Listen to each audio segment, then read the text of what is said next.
Hello friends, आप देख रहे हैं आपका चैनल शेयर बाजार विद आयुष। और दोस्तों, इस वीडियो में बात करने वाले हैं अडानी पावर और अडानी विल्मार के स्टॉक के बारे में। दोस्तों, अडानी पावर में और अडानी विल्मार में अगर आप देखेंगे तो एग्जैक्टली अपोजिट होता हुआ देखने को मिल रहा है। अडानी पावर तो यूसी पे यूसी यानी अपर सर्किट पे अपर सर्किट लगा रहा है, बट अडानी विल्मार में अब लोअर सर्किट पे लोअर सर्किट लगते हुए देखने को मिल रहे हैं। तो जो ट्रेंड है वो चेंज हो चुका है, बिकॉज पहले अगर आप देखेंगे तो अडानी पावर और विल्मार दोनों सिमिलर मूव दिखाते थे। अगर एक गिर रहा है तो दूसरा भी गिरता था, एक बढ़ रहा है तो दूसरा भी बढ़ता था। लेकिन अब अगर आप देखेंगे आफ्टर Q4 नंबर्स, जैसा मैं आपको पहले भी कहता था कि Q4 नंबर्स के बाद आपको पता चलेगा कि प्राइस का जो मूव आया है उसका जस्टिफिकेशन क्या है।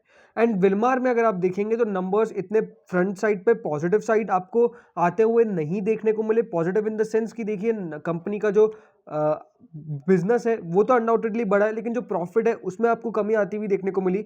तो मार्केट्स ने कह सकते हैं कि देखिए करेक्शन दिखाया और लोअर सर्किट लगाया। लेकिन अडानी पावर के जो नंबर्स थे वो अनबिलीवेबल थे। कोई नहीं सोच सकता था कि इतने शानदार नंबर भी कोई कंपनी पेश कर सकती है। और अडानी विल्मार ने वो नहीं किए, लेकिन अडानी पावर ने बेहतरीन तरीके से किए। इसलिए अगर आप देखेंगे तो अभी उस पर अपर सर्किट पे अपर सर्किट आपको लगते हुए देखने को मिल रहे हैं। तो कह सकते हैं कि देखिए मार्केट की जो वॉलेटिलिटी है उसमें भी इन दोनों स्टॉक्स के अंदर एक में लोअर सर्किट और एक में upper circuit, volatility in the sense कि मार्केट गिर रहा है तब भी अगर आप देखेंगे पावर के अंदर अपर सर्किट लग रहे हैं। सो अब बात करेंगे यहाँ पर मंडे को, यानी कल क्या होता हुआ देखने को मिलेगा 9 मई के टारगेट्स के बारे में। तो वीडियो को पूरा देखिएगा दोस्तों। चैनल से पहली बार अगर आप जुड़े हो तो चैनल को जरूर सब्सक्राइब कर लीजिएगा। अगर आपको ये वीडियो बढ़िया लगे तो वीडियो को लाइक करके आप जरूर जाइएगा। दोस्तों, अडानी पावर में तो यहाँ पे अपर सर्किट लगता हुआ देखने को मिला फ्राइडे के सेशन में, जहाँ मार्केट खराब कर रहा था। शुरुआत में तो देखिए स्टॉक आपको इतना तेजी नहीं कर पाया। शुरुआत में खुला जहाँ से, वहाँ से देखिए स्टॉक में गिरावट हुई। ओपन जो होता हुआ देखने को मिला था वो 283.95 पे होता हुआ देखने को मिला, लेकिन उसके बाद 271.50 तक का लो बनता हुआ देखने को मिल गया और स्टॉक ने उसके बाद एक शानदार रिकवरी दिखाई। एंड स्टॉक फिर डे हाई 292.05 पे आपको बंद होता हुआ देखने को मिला, जो upper circuit of the day limit है। लास्ट 5 दिनों के अंदर स्टॉक ऑलमोस्ट 8%, एक महीने में करीबन 26%, लेकिन 6 महीने में 179%। और जब से देखिए ये साल शुरू हुआ है तब से करीबन 188.30%। स्टॉक ने देखिए फ्राइडे के सेशन में अगर आप देखेंगे तो एक शानदार तेजी करी, लेकिन अभी भी अपने 52 वीक हाई 312 रुपए से तो नीचे चलता हुआ देखने को मिल रहा है 20 रुपए के आसपास। बट जो अच्छी बात है, क्योंकि देखिए स्टॉक के नंबर्स बहुत बढ़िया निकल के, आप समझिए नंबर्स का अपना एक इंपॉर्टेंस होता है। जो ये नंबर्स पेश किए इन्होंने वो अनडाउटेडली बहुत ज़्यादा पॉजिटिव थे और मार्केट को उसको सलामी देनी थी, बिकॉज ऐसे नंबर्स पेश करना ये अनडाउटेडली बहुत मुश्किल होता है। लेकिन अडानी पावर वो करता हुआ देखने को मिला। और जो रिपोर्ट्स पहले निकल के आती थी कि यहाँ पर जो आने वाले नंबर्स होंगे अडानी पावर, टाटा पावर, इन सब के बढ़िया होंगे। टाटा पावर ने भी हाल में नंबर्स पेश किए, काफ़ी बढ़िया नंबर्स पेश किए। तो बाजार की एक्सपेक्टेशंस को पावर जो जनरेशन कंपनीज है वो तो बीट करती हुई देखने को मिल ही रही है, इसके अंदर कोई डाउट नहीं है। एंड मार्केट उसको देखिए आप सराहना देता हुआ देखने को मिल रहा है। इन स्टॉक्स के अंदर देखिए शानदार तेजी हो रही है, स्टॉक्स शानदार बढ़ते हुए देखने को मिल रहे हैं, इसमें कोई डाउट नहीं है।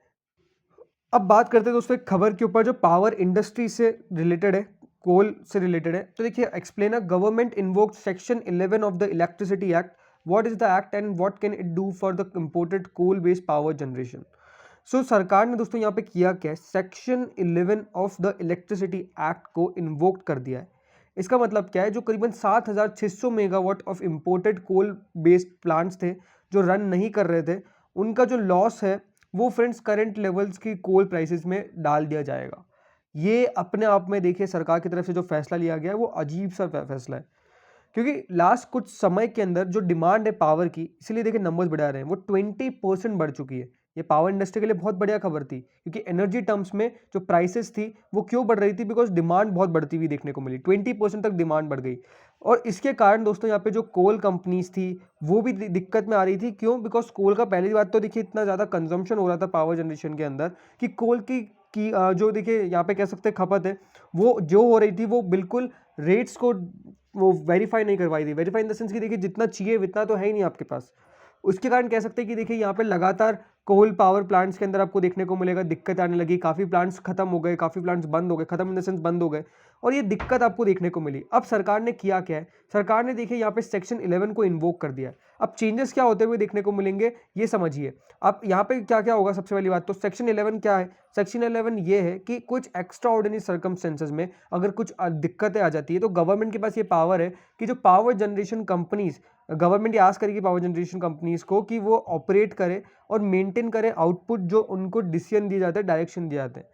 इस एक्स्ट्रा ऑर्डिनरी सर्कमस्टेंसेस का मतलब क्या है कि जो थ्रेट है security of the state, public order या फिर नेचुरल कैलामिटी, और कुछ बात नहीं की गई है। लेकिन अभी अगर आप देखेंगे तो चेंज क्यों किया गया है, इसका मतलब यही है कि जो एक अनप्रेसिडेंटेड फैशन आता हुआ देखने को मिला है, जो कोल प्राइसेस लगातार अप जा रही है, इसको कंट्रोल करने के लिए यहाँ पर सरकार अब आपको ये फैसला लेती हुई देखने को मिल रही है। अब यहाँ पर चेंजेस क्या होते हुए देखने को मिलेंगे? चेंजेस सबसे पहला तो ये आपको होता हुआ देखने को मिलेगा कि स्टेट्स को एडवाइस किया गया है कि जो आप 10,000 मेगावाट यूज़ कर रहे थे, 10,000 मेगावाट आउट ऑफ 17,600 मेगावाट जो इंपोर्ट कर रहे थे, उसको छोड़ दीजिए। Started operating leaving around 7,600 megawatt. यानी आपको अब ऑपरेट कितने में करना है? आपको ऑपरेट करना है सिर्फ 7,600 मेगावाट के आइडल में। इससे ज़्यादा आप यहाँ पे अब नहीं कर सकते हैं। तो ये कह सकते हैं कि देखिए अपने आप में एक अलग सा फैसला लिया गया है। अब देखना होगा कल क्या इंपैक्ट देता है ये खबर जो निकल के आई है। सो फ्रेंड्स, यहाँ पे अडानी पावर का जो कल का टारगेट है, आई थिंक मुझे लगता है कि स्टॉक शुरुआत में आपको 300 रुपये का लेवल दिखा सकता है, बट वॉचफुल रहिएगा बिकॉज मार्केट का यहाँ पर किस प्रकार का डायरेक्शन रहता है वो ज़्यादा इंपॉर्टेंट है। अब बात करते हैं अडानी विलमार के ऊपर। दोस्तों अब बात करते हैं अडानी विलमार के ऊपर। तो देखिए अडानी विलमार में तो लोअर सर्किट लग रहा है, नंबर्स बेहद खराब तो नहीं कर सकते बट ठीक है, ज़्यादा बढ़िया आते हुए देखने को नहीं मिले, क्योंकि नेट इनकम में 25% की गिरावट, 27% यहाँ पे आपको ईपीएस गिरता हुआ देखने को मिल गया। एनपीएम यानी नेट प्रॉफिट मार्जिन अगर आप देखेंगे 46.78% गिरता हुआ देखने को मिल गया।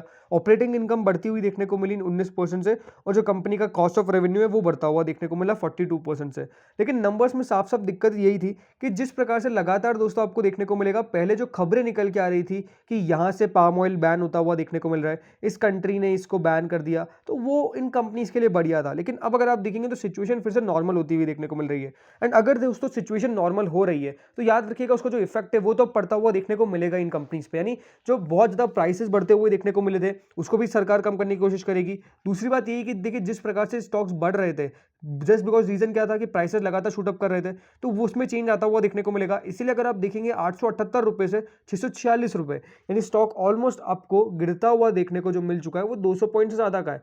अभी भी लोअर सर्किट लग रहा है। लास्ट अगर आप बात करता हूँ एक हफ्ते की, तो 15% डाउन है ये स्टॉक, लगातार लोअर सर्किट लगे 3 दिन। सो ये दिक्कतें अब आपको देखने को मिलेगा बिकॉज बहुत ज़्यादा बढ़ चुका था। अब हमको देखना होगा कि वेट करना है कि कहाँ पे आके रुकता है। उसके बाद अब अगर ये आपको 600 रुपये 580 रुपये के आसपास मिले तो आई थिंक वहाँ पर गिरावट खत्म हो जानी चाहिए। प्रोबेबली कल भी खत्म हो जाए तो कोई बड़ी बात नहीं है। उसके बाद अक्यूमुलेशन के बारे में सोचेंगे। लेकिन मेरे आपको सलाह यही रहेगी कि आने वाले 5 साल के बारे में सोच के चलिए। ये कंपनी जो है वो आपको रिटर्न डिलीवर करके जाएगी। जस्ट आपको थोड़ा सा पेशेंस रखना पड़ेगा, थोड़ा सा टाइम देना पड़ेगा। कंपनी बढ़िया है और पेशेंस रखिए। आप पेशेंस रखेंगे तो अनडाउटेडली इसके अंदर कमा के जाएंगे। तो फ्रेंड्स, हमने इस वीडियो में बात की दोनों कंपनीज के ऊपर। होप सो वीडियो आपको बढ़िया लगा होगा। अडानी विल्मा का कल का जो मैं टारगेट है, आई थिंक 630 का एक जगह स्टॉप यहाँ पे आप लगा के चल सकते हैं, वहाँ पे सपोर्ट लेने की कोशिश करेगा। सबसे पहले तो आपको कल ओपनिंग देखना पड़ेगा कहाँ पे ओपन होता है। अगर चांसेस तो बहुत कम है कि 600 रुपये के बिलो आएगा, लेकिन अगर ये 2 दिन में 600 रुपये के नीचे चले जाता है तो फिर 580 रुपये आखिरी सपोर्ट होगा, वहाँ पर रुकना ज़रूरी है।